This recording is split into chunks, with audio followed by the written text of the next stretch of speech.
এই এদিকে এসো, এদিকে এসো, এই এদিকে এসো, এসো না। সাম্প্রতিককালে সম্ভবত সব থেকে বেশি খিল্লি হচ্ছে যে বিষয়টা নিয়ে, সেটা হচ্ছে বিজেপির রাজ্য সভাপতি শ্রমিক ভট্টাচার্যের এই বক্তব্য। অবশ্য এটাকে বক্তব্য বলবো না আবৃত্তি বলবো নাকি আহ্বান বলবো বুঝতে পারছি না। যাই হোক, উনি এভাবেই ডেকেছিলেন তৃণমূলকে, এবং ভালো তৃণমূলীরা ইতিমধ্যেই বিজেপিতে চলে গেছে। সব থেকে যেটা গুরুত্বপূর্ণ সেটা হচ্ছে তিনটে নাম: সুখেন্দু শেখর রায়, সুস্মিতা দেব এবং প্রকাশ চিক।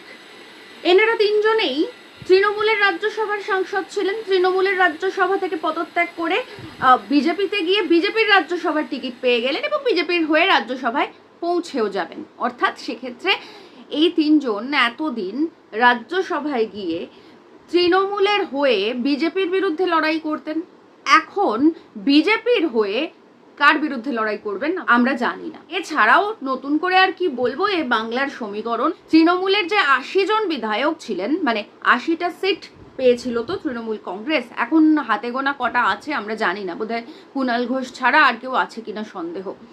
তো সেক্ষেত্রে একে একে সকলেই প্রথমে ভালো তৃণমূল হয়ে গেল, এনসিপিআই হয়ে গেল, এখন আবার শোনা যাচ্ছে যে এই এনসিপিআই নাকি এনডিএ জোটে মিশে যাবে বা বিজেপিতে চলে যাবে। অর্থাৎ বোঝা যাচ্ছে যে সকলেই ভালো তৃণমূলই আর সকলেই বিজেপিতে চলে যাচ্ছে।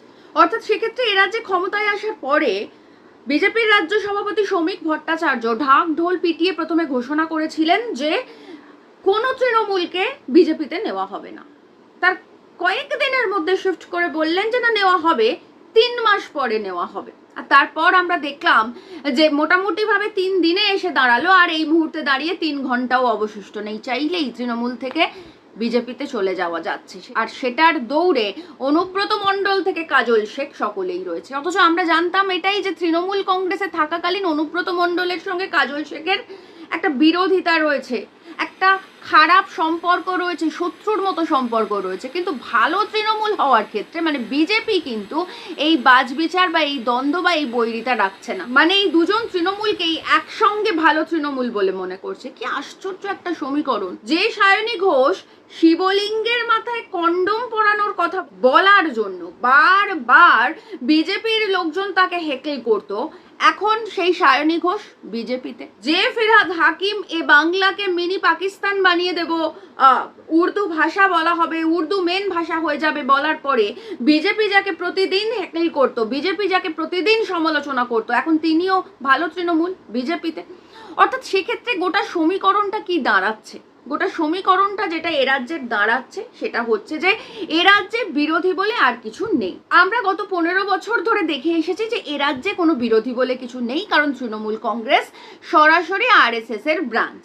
এবং এটা কোনো লুকোছাপা বিষয় তো নয়, কারণ শ্রমিক ভট্টাচার্য নিজে বলেছেন যে অটল বিহারী বাজপেয়ী আর আডবাণী লেবার রুমে দাঁড়িয়ে থেকে তৃণমূল কংগ্রেসের জন্ম দিয়েছে। সেক্ষেত্রে আরএসএস যে তৃণমূলের জন্ম দিয়েছে সে কথা শ্রমিক ভট্টাচার্য স্বীকার করছেন, আমাদের আর আলাদা করে বলার মতন কিছু নেই।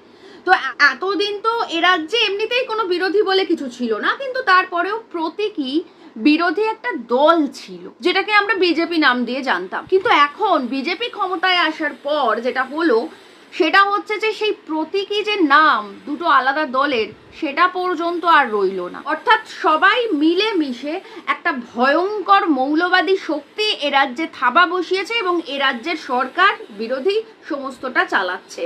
এইসব নিয়ে আর নতুন করে বলার কিছু নেই, এ নিয়ে আমি প্রতিদিন বলি আর আপনারাও জানেন। কিন্তু আমার কাছে যেটা প্রশ্ন সেটা হচ্ছে যে যে সমস্ত বিজেপি কর্মী, মানে ধরুন হাতে গোনা কিছু সংখ্যক বিজেপি কর্মী, অল্প কিছু সংখ্যক বিজেপি কর্মী তো এ রাজ্যে সত্যি ছিল, প্রথম থেকেই ছিল, বিশেষ করে যারা 2021-এর পরে তৃণমূলের কাছে মার খেয়ে অনেক অত্যাচার সহ্য করেও বিজেপিটা করেছিল, মন থেকে বিজেপিটা করেছিল, এবং তারা সত্যি সত্যি চাইতেন যে সত্যি সত্যি তৃণমূল কংগ্রেস চলে গিয়ে বিজেপি এ রাজ্যে ক্ষমতায় আসুক, তাদের দল এ রাজ্যে ক্ষমতায় আসুক।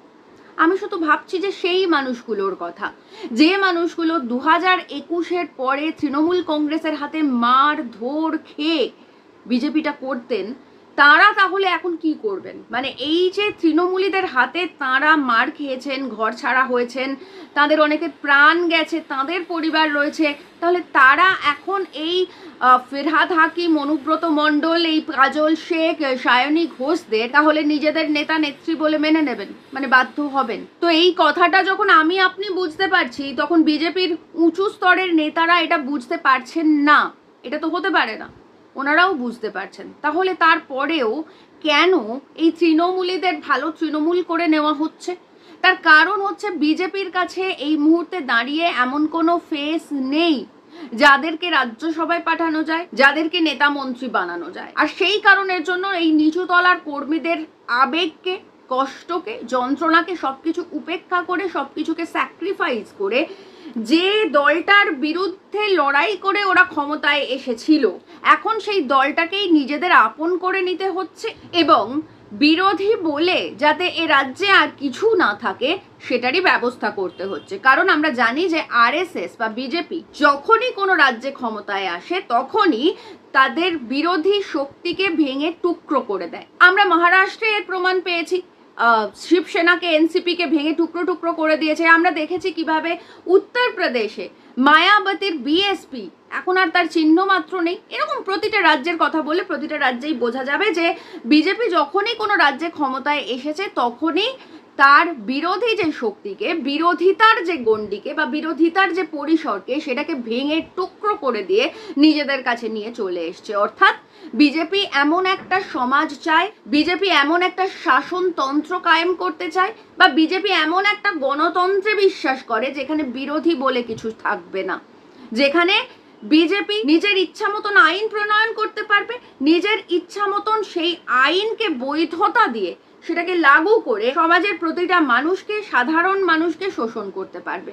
আর সেই কারণের জন্যই যখনই বিজেপি কোনো রাজ্যে ক্ষমতায় আসে তখনই সেটাকে বিরোধী শূন্য করে দেয়। বাংলাও সেক্ষেত্রে ব্যতিক্রম নয়। কিন্তু আমি শুধু বলবো যে এ বাংলার যে সমস্ত মানুষ বিজেপিকে এতদিন সমর্থন করে এসেছেন, মন থেকে বিজেপি করেছেন, এমনকি 2021-এর পরে ঘর ছাড়া ছিলেন, মারধর খেয়েছেন তৃণমূলীদের হাতে, অনেক অত্যাচার সহ্য করেছেন, আপনাদের পরিবারের মানুষের প্রাণ পর্যন্ত স্যাক্রিফাইস করতে হয়েছে বিজেপির জন্য, তারা একটুখানি ভেবে দেখুন তো আপনারা ঠিক কাদের জন্য জীবনের এত বড় ঝুঁকি নিয়ে এই বিজেপিকে সমর্থন জানালেন? এদিকে এসো, এদিকে এসো, এদিকে এসো, এসো না।